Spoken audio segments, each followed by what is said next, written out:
Bapak Ibu saudara sekalian, bacaan Injil dari Injil Yohanes pasal 14 ayat 8 sampai 17, kemudian dilanjutkan ayat 25 sampai ayat 27. Yohanes 14 ayat 8 sampai 17. Kata Filipus kepadanya, Tuhan, tunjukkanlah Bapa itu kepada kami, itu sudah cukup bagi kami. Kata Yesus kepadanya, telah sekian lama aku bersama kamu, Filipus, namun engkau tidak mengenal aku. Siapa yang telah melihat aku, yang telah melihat Bapa. Bagaimana engkau berkata, tunjukkanlah Bapa itu kepada kami?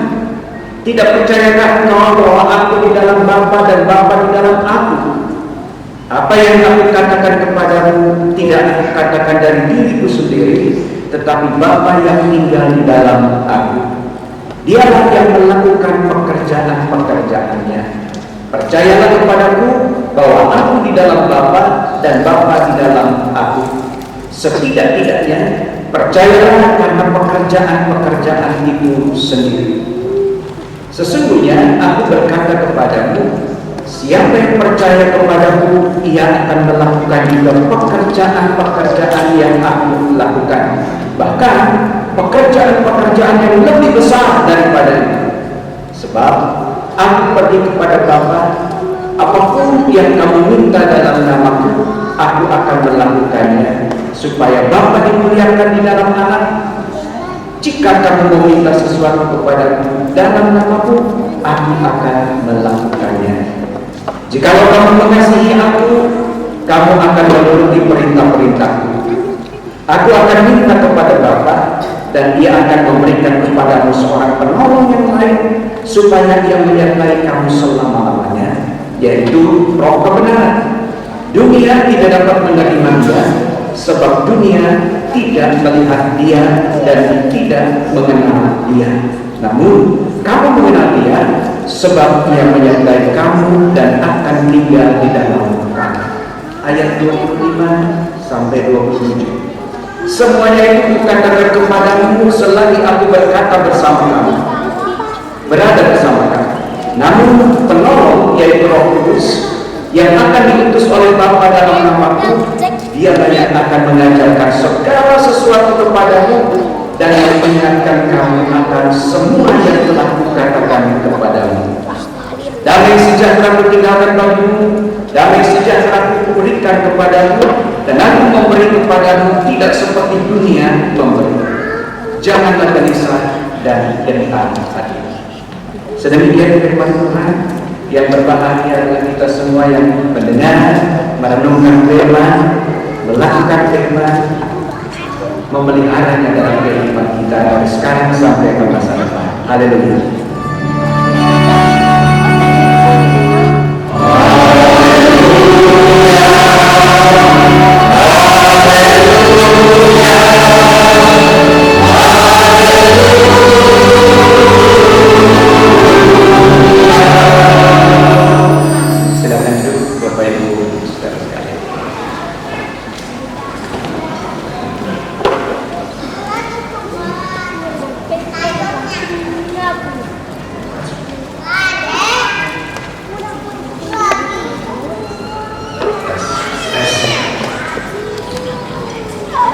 Anak-anak sekolah minggu, selamat pagi. Selamat pagi. Selamat pagi. Iya. Hari ini hari apa? Minggu. Minggu apa? Pentakosta. Ya. Pak Pendeta punya cerita buat kalian ya. Ada anak namanya Didi. Waktu dia mau sekolah minggu, guru sekolah minggunya bilang, jangan di dalam dulu, semua di luar, katanya sebelum masuk kelas. Ayo baris. Wah, semuanya baris ya. Dan saat itu kemudian, ayo satu-satu masuk ke dalam kelas.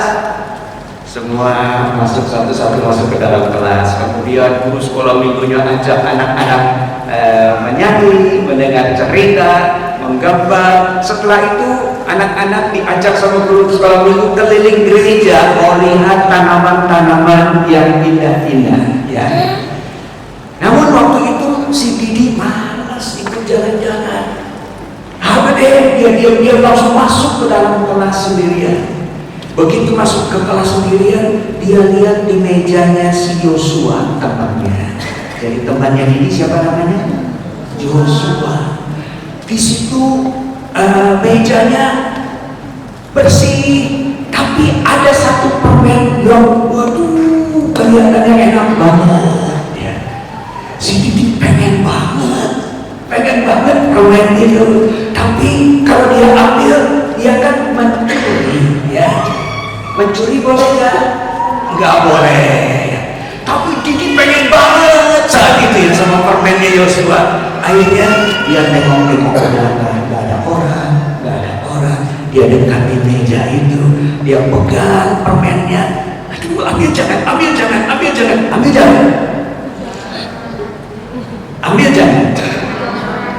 Benar, jangan. Tapi Didi bilang, aku mau. Akhirnya Didi ambil permen itu, tapi dia pegang sambil tangannya gemeteran. Kenapa? Karena dia mencuri. Dia cepat-cepat keluar kelas, kemudian dia cepat-cepat pergi ke tempat yang agak jauh sedikit, kemudian dia buka permennya, dia cium-cium, tapi hatinya bilang, nggak bener nih, jatuhnya gitu ya, ketakutan banget. Dan saat itu Didi bilang, tapi aku mau banget, langsung dimakan permennya. Udah dimakan permennya, langsung jantungnya juga, aku salah, kata dia. Murid-murid lain masuk ke kelas, Yosua kemudian duduk di mejanya. Loh, permen aku kok hilang? Siapa yang ambil ya? Siapa yang ambil permen ini? Tapi Yosua berpikir, ya sudah, kalau hilang mau diapain lagi? Dia berdoa, Tuhan Yesus, permen aku sudah hilang Tuhan, aku nggak tahu siapa yang curi, tapi biarlah yang curi itu bisa nikmatin permen aku. Tuhan, jangan marahin dia ya Tuhan. Didi pulang ke rumah, hatinya bergetar. Kemudian mamanya nanya, kenapa kamu ketakutan pulang ke rumah seperti ini? Kata dia. Kemudian saat itu Didi bilang, Mami, aku curi permennya Joshua, aku udah makan, tapi hatiku jadi nggak tenang. Maminya bilang, itu dosa. Permen orang harus diminta, kalau orang yang nggak mau kasih ya udah gitu ya. Tapi nggak boleh ambil sembarangan. Kalau gitu minggu depan kamu datang ke sekolah minggu, kamu minta maaf sama Joshua. Akhirnya minggu depan Didi ketemu Joshua, langsung dia perasaannya, gimana ya? Nanti Joshua marah, Joshua jadi nggak mau berteman dengan dia. Begitu ketemu Joshua, langsung Didinya nangis, aduh Joshua, temanku, aku sudah curi permen kamu. Joshua bilang, udah nggak apa-apa, aku udah rela, katanya ya, udah nggak apa-apa, tapi jangan berbuat lagi. Apa yang kita bisa petik dari cerita ini? Kalau kita melakukan kesalahan atau dosa, perasaan kita jadi nggak tenang, betul? Jadi anak-anak Tuhan nggak boleh mencuri. Apa? Anak-anak Tuhan tidak boleh mencuri. Mencuri itu dosa. Anak-anakku remaja sekalian, kalian kan nanti mau dibagus ya? Sedih kan? Kalian tahu nggak dosa? Tahu ya? Dosa itu apa yang Tuhan tidak suka. Kadang kita berpikir yang namanya dosa itu yang kelihatan. Cerita anak sekolah dulu itu banget kelihatannya mencuri, dan benar gitu ya. Dan kalau dosa yang nggak kelihatan gimana? Siapa yang tahu kalau dosa yang nggak kelihatan?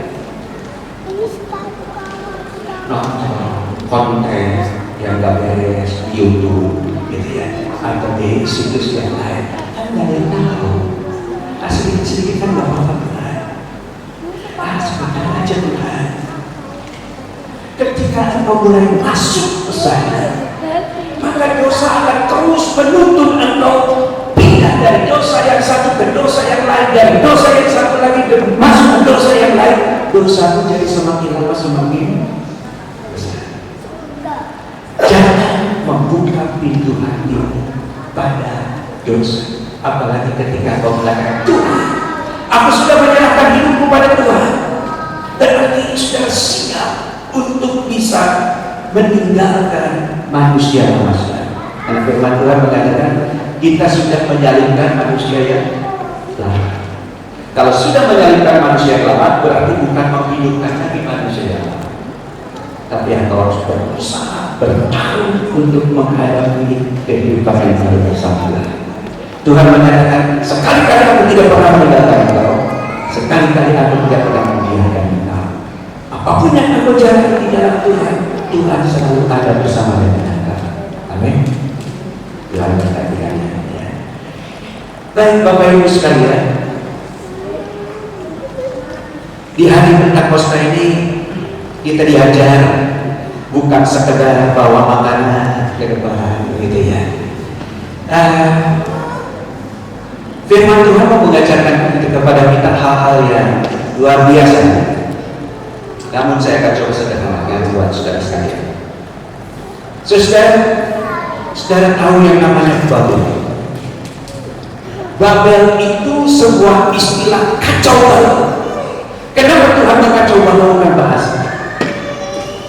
Karena Tuhan melihat kecenderungan manusia pada waktu itu bahwa manusia ingin membuat sesuatu yang luar biasa yang menggantikan Tuhan bagi mereka. Sepertinya mereka jadi gabung Tuhan. Kenapa? Karena Tuhan dianggap menjadi Allah yang membatasi setiap gerak mereka, Allah yang membatasi keinginan-keinginan mereka, Allah yang membatasi masa depan mereka seperti yang mereka mau. Saudara, Babel mau menggambarkan tentang keangkuhan manusia. Babel mau menggambarkan tentang sifat manusia yang salah. Namun saudara, firman Tuhan mau mengajarkan dengan dikacau balaukan bahasa. Tuhan harap manusia gak bisa berkomplot lagi. Kalau satu bahasa kan jadi bisa berkomplot ya saudara. Tapi kalau sudah dikacaukan bahasa itu, manusia tidak akan bisa berkomplot lagi untuk menyingkirkan Tuhan dari kehidupan mereka. Saudara, apa arti Babel buat kita di masa sekarang? Babel itu berarti sesuatu yang menguasai pikiran dan hati saudara, sehingga saudara tidak butuh Tuhan lagi. Coba, kalau sekarang mau berhasil bisnisnya pakai apa? Kalau saudara mau berhasil dalam bisnis saudara pakai apa? Ini anak-anak muda misalnya. Halo.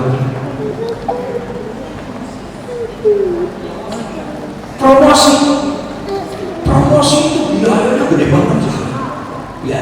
Buat iklan itu gede banget. Tapi sekarang manusia pakai apa?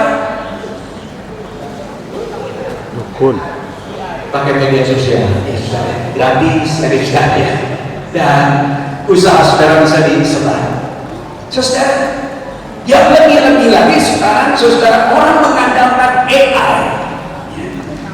Gunanya apa aja pada ke AI? Lama-lama saudara lebih percaya pada AI ketimbang percaya pada Tuhan. Dan akhirnya kehidupan rohani menjadi kering. Ketika kehidupanmu menjadi kering, engkau tidak lagi bisa menikmati hidup ini. Bahkan engkau tidak pernah bisa memahami apa yang akan terjadi di masa depan dalam hidupmu. Dan engkau juga tidak tahu bagaimana kehidupan saya nanti di masa depan. Kering rohani kita. Mau cari jodoh pakai apa dulu? ChatGPT. Sekarang gitu ya. Gunanya apa aja di sana? Mau bangun usaha, saudara tak langsung bisa klik di sana. Saudara bisa tanya.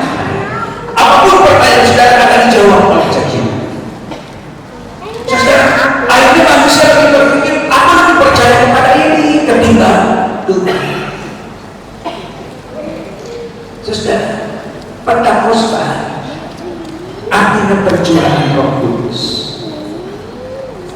Artinya apa saudara? Artinya Tuhan tidak pernah meninggalkan saudara. Pentakosta berarti Tuhan menjanjikan bahwa Roh Kudus akan tinggal dan diam dalam diri. Pentakosta mau mengarahkan saudara untuk saudara semakin mengerti bahwa Tuhan itu begitu mengasihi saudara dalam hidupnya. Buat Tuhan saudara begitu berarti. Buat Tuhan boleh dikatakan dalam tanda petik engkau adalah kekasih Tuhan. Maka Tuhan selalu ada untuk saudara. Dan hati Tuhan sungguh tertuju pada saudara. Dia tahu saat saudara sedih. Dia tahu saat saudara bergumul. Dia tahu saat saudara tak punya jalan. Dia tahu bahwa saudara saat ini sedang gemetar menghadapi perjuangan hidup saudara.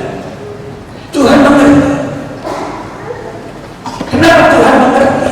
Bukan sekedar Dia Maha Kuasa, tetapi karena Dia mengasihi saudara. Bapak Ibu, kalau kita lihat anak-anak kita yang udah pada gede ya, waktu dulu, waktu masih kecil berjuangnya seperti apa kita ya? Halo, capek, tapi dirasa capek. Kenapa? Saya berusaha supaya anak saya tidak kurang-kurang. Saya berusaha anak saya untuk tidak memiliki pendidikan. Saya berusaha supaya anak saya bisa berhasil dalam hidupnya. Dan itu kita pikirin terus. Saudara menghabiskan segala hal yang saudara miliki dalam hidup saudara hanya untuk anak saudara. Setelah anak saudara berhasil, setelah anak saudara sudah menikah, kira-kira urusan kita sudah selesai belum, Bapak Ibu? Kenapa belum selesai? Nambah apa lagi? Ngurusin cucu ya. Apa lagi yang nambah? Apa cuma masalah cucu doang? Apa lagi?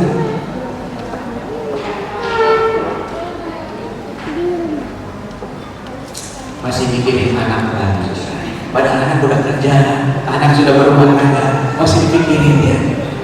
Ini anak ini nanti makannya gimana dengan istrinya atau dengan suaminya, gimana cucu saya, apakah sehat-sehat saja atau tidak. Sampai kapan sudah mikirin anak sudah? Sampai Tuhan panggil kita ya. Saudara, saya mau katakan pada saudara, kasih kita tak pernah lepas dari anak-anak kita. Selama dia hidup dan selama saya masih melihat, saya masih tetap merasakan dan saya masih tetap dapat mengalami bahwa anak-anak saya itu ada dalam hidup saya. Saudara akan tetap berjuang Yesus saya untuk anak-anak saudara. Itu manusia, apalagi Tuhan. Dia mengatakan, "Engkau anak-anakku," berarti Tuhan tidak pernah membuang saudara. Itu sebabnya mengapa Roh Kudus tinggal dan diam dalam hidup saudara. Tuhan mau menopang, Tuhan mau menuntun saudara dalam perjuangan hidup saudara sebagai anak-anak. Saudara, apa arti pentakosta itu saudara selanjutnya? Bukan sekedar Tuhan mengasihi saudara, Tuhan tinggal bersama dengan saudara, tetapi pentakosta juga berarti saudara diputus oleh Tuhan. Saudara yang mengenal Tuhan, saudara yang mengalami Tuhan itu begitu baik dalam hidup saudara. Tuhan ingin saudara menjadi saksi Tuhan. Jadi saksi Tuhan itu ngapain saudara? Firman Tuhan mengatakan, tubuh kita ini adalah baik Roh Kudus ya, atau baik Allah. Kalau dikatakan baik Allah, berarti Tuhan itu tinggal di dalam tubuh. Kemanapun saudara pergi, Tuhan itu ada. Apapun yang saudara lakukan di dalam Tuhan, semua orang yang melihat apa yang saudara lakukan, wah ini orang Kristen. Artinya Tuhan itu ada. Ada dalam hidup saudara. Jadi menjadi saksi itu berarti menghadirkan Tuhan dimanapun saudara berada. Menjadi saksi Tuhan berarti apa apapun yang saudara lakukan dalam hidup saudara, mau menunjukkan Tuhan itu hadir dalam hidup saudara dan bekerja dalam hidup saudara. Itu sebabnya saudara, gak usah jauh-jauh saudara menjadi saksi Tuhan. Itu pertama-tama, sudahkah saudara menjadi saksi Tuhan buat suami saudara, buat istri saudara? Apakah saya selama ini hidup bersama pasangan saya hidup menjadi saksi yang benar atau yang tidak benar? Kalau kamu terus tinggal dan diam dalam hidup saudara, saudara akan bertanggung jawab. Aku seorang suami, anak Tuhan. Aku harus mengasihi istriku seperti Tuhan mengasihi aku, dan seperti Tuhan bukan sekedar mengasihi aku, tetapi seperti Tuhan juga yang memampukan aku melakukan segala hal dalam hidup ini. Aku sebagai seorang suami juga, aku harus bisa menjadi tahan buat istriku, menjadi bukan sekedar tahan, tetapi menjadi berkat, penopang, penolong buat istriku. Juga sebaliknya. Saudara, jadi seorang suami, seorang istri Kristen adalah dua orang yang berusaha dalam hidup bersama untuk menunjukkan bahwa Tuhanmu adalah Tuhan yang baik, Tuhanmu adalah Tuhan yang mengasihi aku. Jadi kalau usah jauh-jauh ya pada istri, suami. Terus saudara, kalau saudara mengasihi pasangan hidup saudara, berarti kasih saudara itu ada batasnya atau enggak? Kalau saudara mengasihi pasangan hidup saudara, kira-kira ada batasnya? Halo.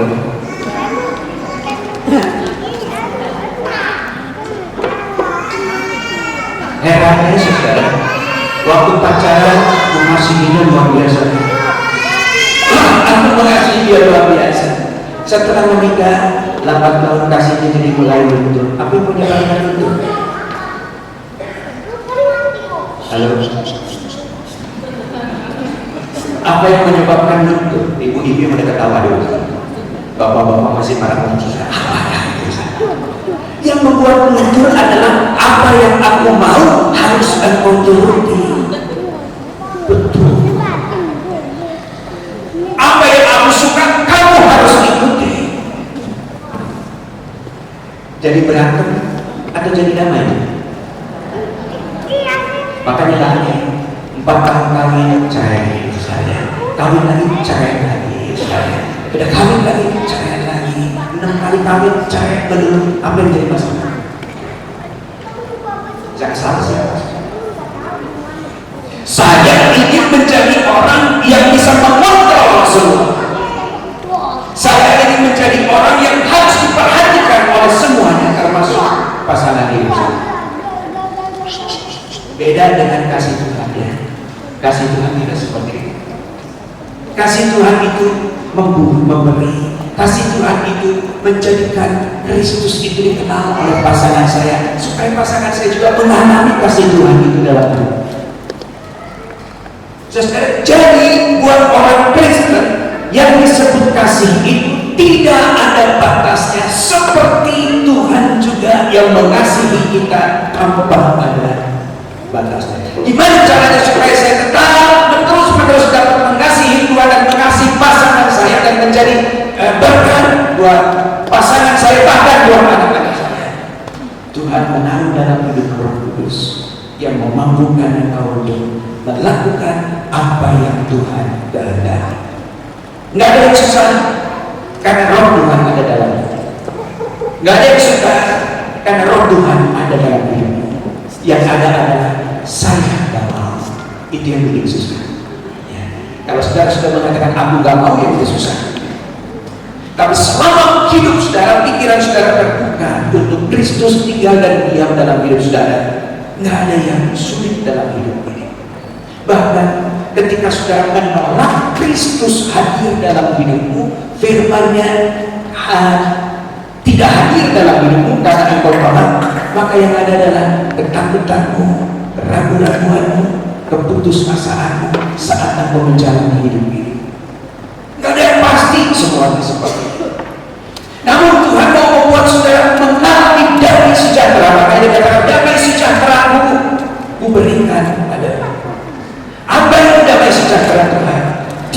yang mau hadir dalam hidupmu dan yang mau berjuang bersama engkau menjalani hidup ini. Tidak ada yang sulit. Yang menjadi sulit adalah pikiran kita yang sudah mengatakan gak bisa, gak mungkin, gak bisa, gak mungkin. Jadi seperti yang engkau pikirkan. Ya. Dan sekarang karena pikiran kita sangat mempengaruhi sikap kita di masa depan. Jadi firman Tuhan mau mengatakan damai sejahtera ada dalam hidupmu. Jangan takut. Karena ketakutan, firman Tuhan mengatakan ketakutan itu lahir dari engkau kurang mengasihi Tuhan. 1 Yohanes 4 ayat 18. Karena engkau kurang mengasihi Tuhan, maka ketakutan itu menjadi penguasa pikiran dan hati. Tapi suami saya udah gak ada, di mana ya jalanin hidup ke masa depan. Aduh, udah gak ada, udah pensiun, gimana ya caranya menghadapi hidup ke depan. Karena kurang ketakutan saudara terus menerus ada. Karena saudara tak mau membuka diri untuk Tuhan hadir dalam hidup saudara, yang menciptakan damai sejahtera dalam hidup saudara. Saudara coba bayangkan sekarang ini perusahaan-perusahaan besar yang kelihatannya mantap itu saudara, udah mulai mengurangi pegawai. Banyak yang mengalami kehilangan pekerjaan. Bukan satu perusahaan yang saya anggap dulu itu perusahaan yang tak mungkin jatuh nih, besarnya luar biasa, tetap aja korupsi. Siapa yang tahu masa depan? Tidak ada yang pernah tahu masa depan. Tuhan tahu. Ketika saudara tidak tahu apa yang terjadi di masa depan saudara menjadi orang yang takut dan ragu-ragu dalam hidup ini. Itu sebabnya ketika Roh Kudus tinggal dan diam dalam hidupmu, Roh Kudus akan mengajarkan engkau tidak sendirian, tetapi engkau bersama dengan aku. Kalau saudara katakan amin, berarti saudara mengenal siapa Tuhan saudara, bukan saudara tahu. Thomas sudah sekian lama bersama dengan Tuhan, tapi dia belum mengenal siapa Tuhan. Thomas bersama-sama dengan Tuhan melihat bagaimana Tuhan menyembuhkan orang yang sakit, mencernihkan mata orang yang buta, membangkitkan Lazarus. Tetap dia tak pernah tahu siapa Tuhan. Kenapa? Karena pikirannya selalu berpikir, Tuhan saya kan seperti yang saya pikirkan, bukan seperti Yesus yang ada di hadapannya. Jadi kalau ditanya siapa Tuhan saudara, bukan seperti yang saya pikirkan, tapi Tuhan saya adalah Tuhan yang saya imani dalam hidup saya. Karena pikiran kita terbatas. Tuhan yang saya percaya, yang hidup, tinggal dan diam dalam hidup saya, dalam Roh Kudus yang tinggal dan diam dalam hidup saya. Mari saudara di hari Pentakosta kita jalani hidup kita ke depan. Engkau mengenal siapa Tuhan. Dia adalah Allah yang hidup, yang memberikan kekuatan, menopang, menuntun langkah. Dia adalah Tuhan yang selalu hadir dalam hidupmu. Pentakosta berarti saya siap berjalan bersama dengan Tuhan, saya siap berkumpul bersama dengan Tuhan. Pentakosta berarti saya siap dipakai Tuhan untuk menjadi alat Tuhan dimanapun saya berada, untuk menjadi saksi Tuhan yang hidup. Amin. Tuhan berkati saudara, Tuhan topang saudara, Tuhan tuntun saudara dalam hidup ini. Amin.